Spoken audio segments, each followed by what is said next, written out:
오늘 조선일보 사설 제목은 대통령 탈당 이어 대통령 탄핵, 이런 여경선도 있었나입니다.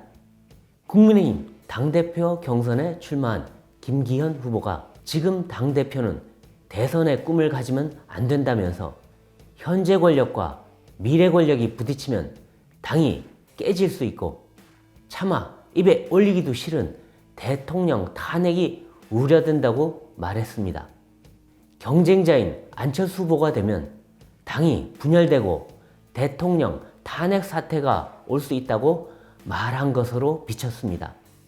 야당이 아닌 여당 경선에서 누가 되면 대통령이 탄핵될지도 모른다는 것은 과거에도 없었고 앞으로도 없을 주장입니다. 탄핵은 공무원이 법을 중대하게 위반했을 때 발동되는 국가 중대 사태입니다. 특히 대통령 탄핵은 극히 예외적인 경우입니다.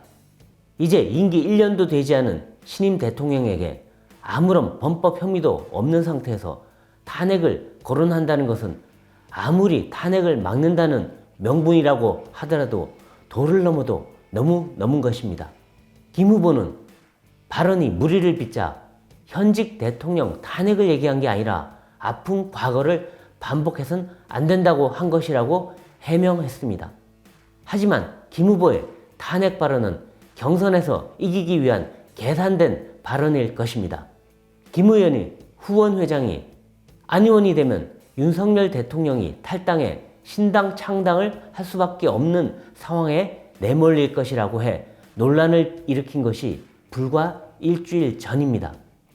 그런데 또 대통령 탄핵까지 한 발 더 나간 것입니다. 선거용으로 위기의식을 불러일으키는 것은 흔히 있지만 지금 벌어지는 일들은 너무 거칠고 경솔합니다.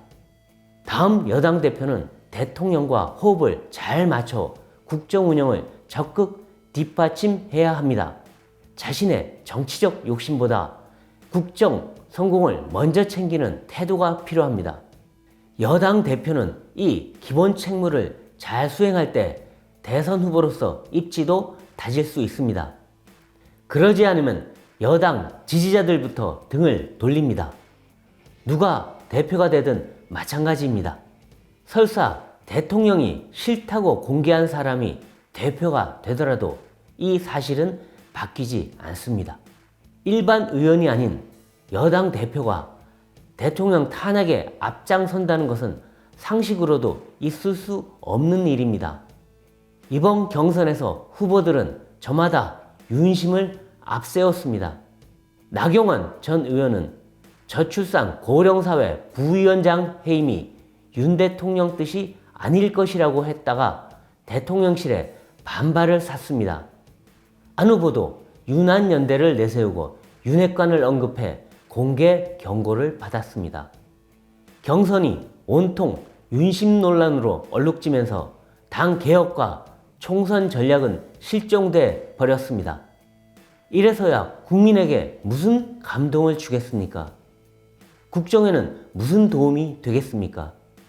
대통령실은 탄핵 발언에 전당대회에 대통령을 끌어들이는 건 부적절하다고 했습니다. 그러나 스스로 전당대회에 뛰어들어 여러 논란을 일으킨 것은 대통령실입니다. 이 이해 못할 논란과 분란의 가장 큰 피해자는 대통령이 될 것입니다. 오늘의 조선일보 사설이었습니다.